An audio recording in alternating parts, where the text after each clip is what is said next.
Have you ever purchased a product and later regretted it? Do you have a wish list of products? Are your clothes and shoes piling up, but it's still not enough? Of course, who doesn't want more? After all, it's some bucks we lose for that amazing feeling of owning something. But is that it? Not at all. There's someone else paying for your purchase with their everyday living. It's not just a mere exchange, but something that involves the living of marginalized communities. But how? To understand this, let's first look at the life of one product and see what happens. I could talk about phones, cars, or any other gadgets, but I want to talk about something we all buy, often casually without thinking a lot, a casual t shirt. The first stage is extraction of raw material.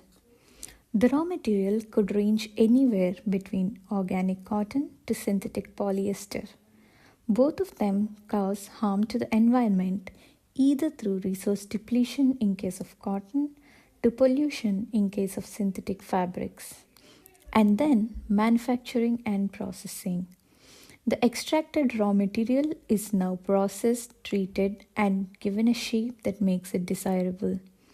And all this takes electricity and chemicals, which contribute to carbon emissions and pollutants. And next, transportation. Now, these products should reach you, and there are many distribution channels that make it possible. And all of them involve delivering the product to the location from where you pick them.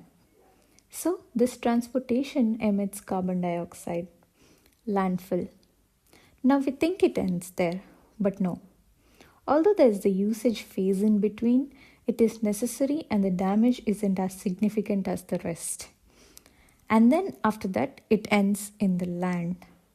These landfills disturb the ecosystems around by releasing toxic chemicals, in turn polluting natural resources like water and land. But it's just one t shirt. How much harm can it do? That's exactly what most of us think, and you're not wrong for it. Well, not fully at least. Let's widen the frame a bit. It is estimated that 274 millions of clothing pieces are manufactured every day. And each clothing item leaves a footprint of around 7 to 17 kg of carbon dioxide.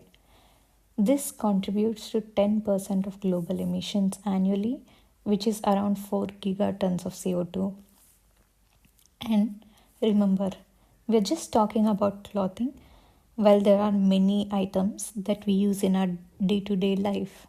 Some things unavoidable and some very unnecessary.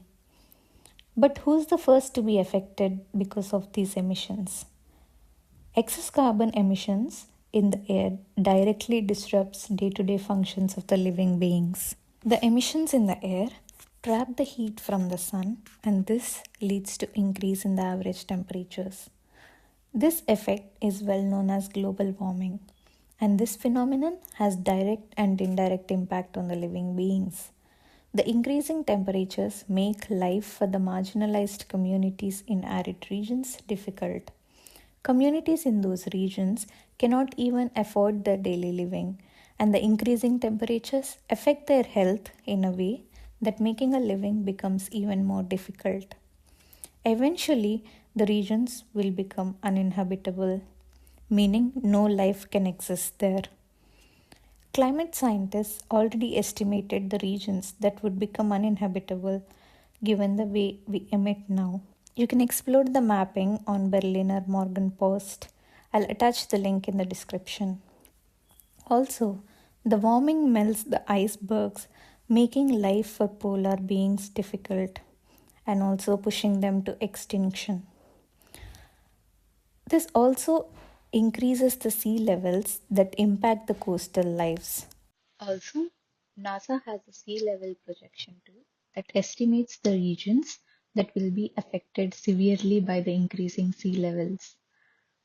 Manufacturing of any item leads to release of harmful chemicals into our natural resources, land and water.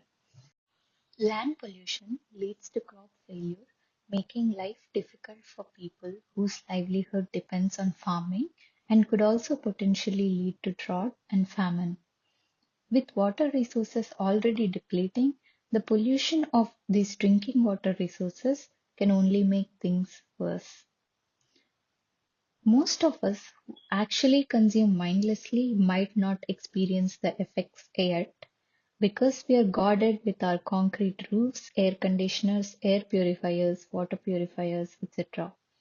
So for now, all the effects of climate change are borne by the marginalized communities who still struggle to meet their daily needs and don't even contribute to it. The effects are disparate geographically, racially, economically, and generationally.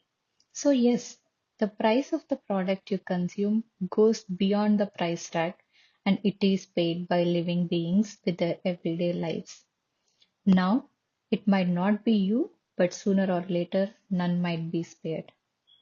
We are responsible and are accountable for our consumption habits, but maybe not solely. Why do we have this need to consume so much in the first place? Are humans naturally like this, or is there more to it? We will explore this in our next video. Until then, think twice or maybe more before you buy anything.